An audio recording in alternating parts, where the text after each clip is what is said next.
Welcome into Crystal Ball College Football. I'm your host, Grayson Grunhafer, and today we're talking about my team of the week this week in all of college football, and that's the Oklahoma Sooners. And I got to tell y'all, I was so impressed with what I saw over the weekend, and we're going to start with kind of just how they did against Nebraska, go through a couple things that really stood out to me, and then I'm going to dive a little bit deeper into just kind of what I've seen from this team up to this point in the season. I've been extremely impressed. So we'll go through some of that and also take a look at their upcoming matchup against Kansas State, just kind of where they're at in the Big 12 right now. So first off, I mean, this was an absolute blowout. Not close throughout.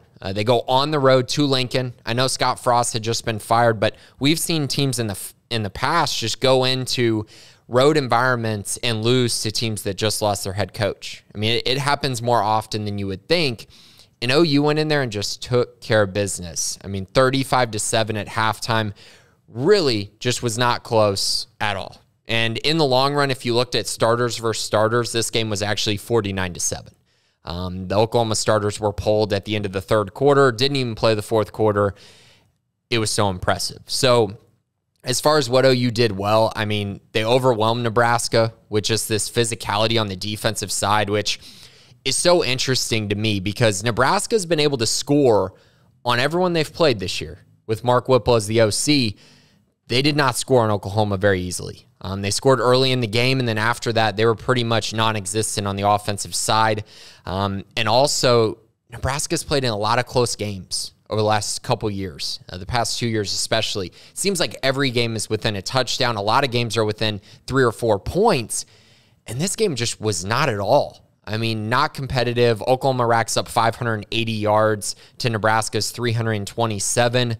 Again, I mean, just one of those performances where you can look at the box score, you can watch the game, and it all tells you one team absolutely dominated at the end of this one. And we're going to get into this a little bit more as we kind of dive deeper into Oklahoma, but their ability to wreak havoc on opposing offenses is something that not only did I not expect this early in the season, but it's something that completely elevates their ceiling.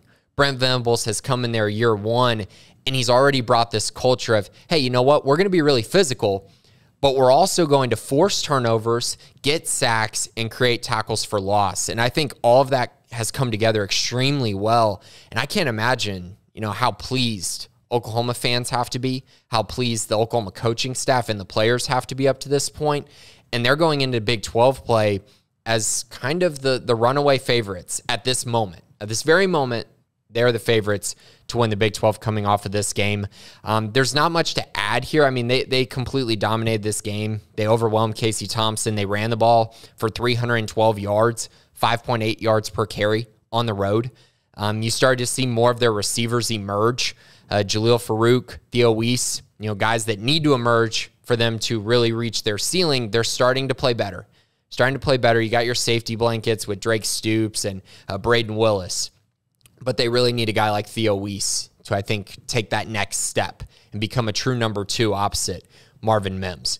So that's kind of where they're at. They were so impressive to me. They really took a huge rise in my rankings as far as my beliefs on this team. I think there's no doubt they should be inside the top 10. I think at this point in the year, they should probably move all the way up inside the top 5. I really think they showed me a lot.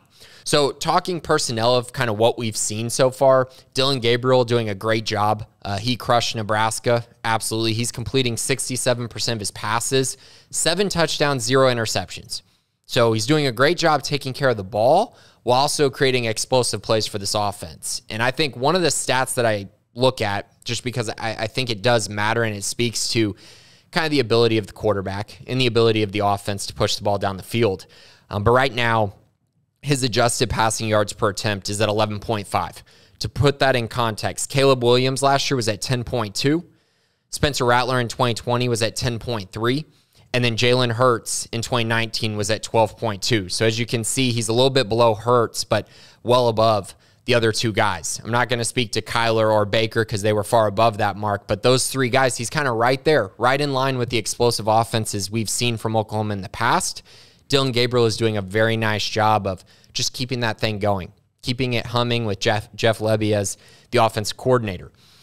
I think the other thing that is probably lost on some people about Dillon Gabriel is his mobility. And he had a 61-yard touchdown against Nebraska and actually showed somewhat of wheels. I'm not going to say he's the fastest guy, but I do think that he has some pretty good vision. He's got pretty good feet. He was able to stay in bounds on that run and score a touchdown. I think you're going to see that more in Big 12 play. He'll take advantage of you if you sell out on the run, and he'll make a few plays, move the chains for this offense as well. So Dillon Gabriel looking very good, and obviously that was a question mark coming in. You need to see how he would look. So far, I think he's been up to the challenge. At running back, I mentioned Eric Gray before the season started. I love him. He continues to get better and better and better. He looked great against Nebraska, and I think he's going to be a guy that's going to be very important to them going forward. That doesn't mean they don't have other guys. Marcus Major, he's been a touchdown machine, great power back, and I still would like to see Javonte Barnes get a few more carries in this offense. Wide receiver, I mentioned those guys, Theo Weiss, Jaleel Farouk, Braden Willis. You got Marvin Mims. Marvin Mims right now is playing like one of the best receivers in the country. Definitely up there with any receiver in the Big 12. He's been fantastic, and his ability to spread defenses out vertically has been massive. And Dillon Gabriel, to my shock, has really, really fed him the football. And even though you look at Marvin Mims and you go, okay, he's a deep threat, he's better than just that. He's a possession guy as well, and Gabriel has really done a great job of feeding him the football. Look for that trend to continue.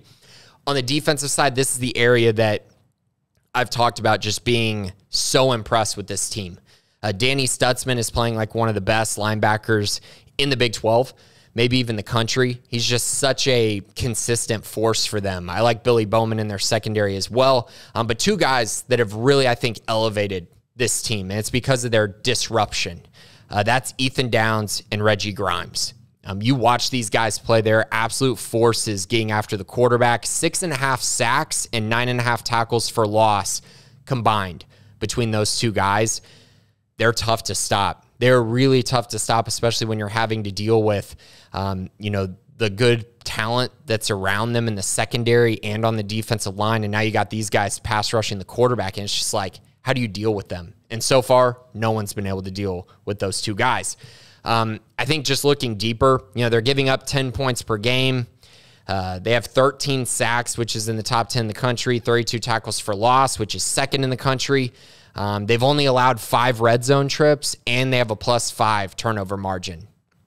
That's great signs. I'm telling you, that disruptive quality is going to continue throughout the year. And also when you're forcing turnovers, that's something that can snowball into more and more turnovers. So once again, Brent Venables, great job. This defense is humming, and now they get Kansas State. They're a 13-point favorite going into this game, over under a 52 in Norman.